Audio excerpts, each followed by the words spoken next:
Praise the Lord. இந்த March 1ஆம் தேதிக்காக கர்த்தரை நான் ஸ்தோத்தரிக்கிறேன், மகிமைப்படுத்துகிறேன், அவரை கனப்படுத்துகிறேன், அவரை உயர்த்துகிறேன், அவரை வாழ்த்துகிறேன். இந்த புதிய மாதத்தை கர்த்தர் தந்த நன்மைக்காக நன்றி செலுத்துகிறேன். இந்த புதிய மாதத்திலே நம்மளுக்கு இந்த மாதத்திலே அநேக தேவைகள் இருக்கும். அதே மாதிரி மத்திய கிழக்கடங்க நாடிலே அநேக போர் பதற்றங்கள் இருக்கு. தேவன் நம்மளை சுகபோகமாக வைத்திருக்கிறார். கர்த்தருக்கு நன்றி செலுத்துகிறேன். இந்த மாதத்துக்கான தேவைகள், பிசாசின் வல்லமைகள் அழிக்கப்படணும். நம்மளுடைய பலவான்களை நாங்கள் முந்தி கட்டும் போது, பிசாசை நம்ம எதிர்த்திருக்கும் போது, தேவனுக்கு நீங்கள் கீழ்ப்படியும் போது கர்த்தர் எல்லாவற்றையும் உங்களுக்கு ஆசீர்வாதமாய் வழி நடத்துகிறார். முதலாவது தேவனுடைய ராஜ்யத்தை தேடுங்கள், அப்பொழுது இவையெல்லாம் கூட கூட்டப்படும். முதலாவது தேவனுடைய ராஜ்யம்னா ஆண்டவரை தேடுவதும் ஏழைகளுக்கு உதவி செய்வதும் தான் முதலாவது தேவனுடைய ராஜ்யம். இந்த புதிய மாதத்திலே இதை நீங்கள் செய்தால் கர்த்தர் உங்களை ஆசீர்வதிப்பார். கர்த்தர் உங்களை ஆசீர்வதித்து உங்கள் தேவைகளை சந்திப்பார். உங்கள் என்னென்ன தேவைகள் இருக்கோ, அநேக பேர்த்துக்கு அநேக தேவைகள் இருக்கும்.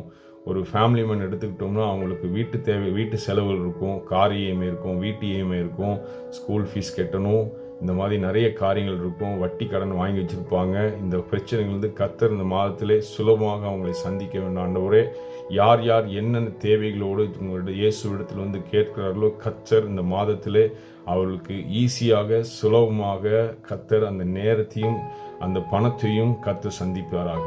ரெண்டாவது, வியாதியிலிருந்து விடுதலை. இன்னைக்கு யாரெல்லாம் மரண படுக்கையில் இருக்காங்களோ, அந்த மரண படுக்கையில் யாருமே என்னை காப்பாற்றுறதுக்கு வழி இல்லை, எந்த தெய்வமே என்னை காப்பாற்றவே முடியல அப்படி நினச்சி கொண்டு இருந்தீங்கன்னா, இன்னைக்கு இயேசு இடத்துல, இயேசுவே எங்கள் பாவங்களை மன்னித்து எங்களை விடுதலையாக்குங்க, எங்களை சுகப்படுத்துங்க, உங்களுடைய தழும்புகளால் குணமாக்குங்க அப்படின்னு நீங்கள் கேட்கும்போது இயேசு பரத்திலிருந்து தம்முடைய வல்லமையை அனுப்பி அந்த வியாதியிலிருந்து ஒரு விடுதலை செய்ய போகிறார். இதை நீங்கள் நம்பி விசுவாசித்தீங்கன்னா இந்த காரியம் நடக்கும்.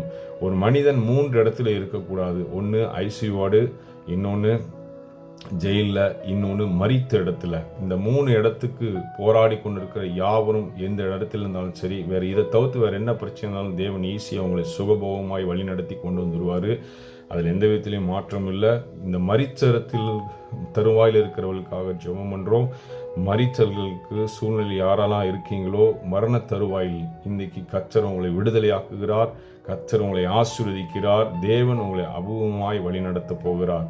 இந்த நாளில் உங்களுக்கு ஒரு பெரிய விடுதலை உண்டாகுது. ஹாஸ்பிட்டலுக்கு உங்களுக்கு ஒரு விடுதலை உண்டாகிறது. நோயிலிருந்து விடுதலை, வியாதியிலிருந்து விடுதலை, கடன் பிரச்சனையிலிருந்து விடுதலை.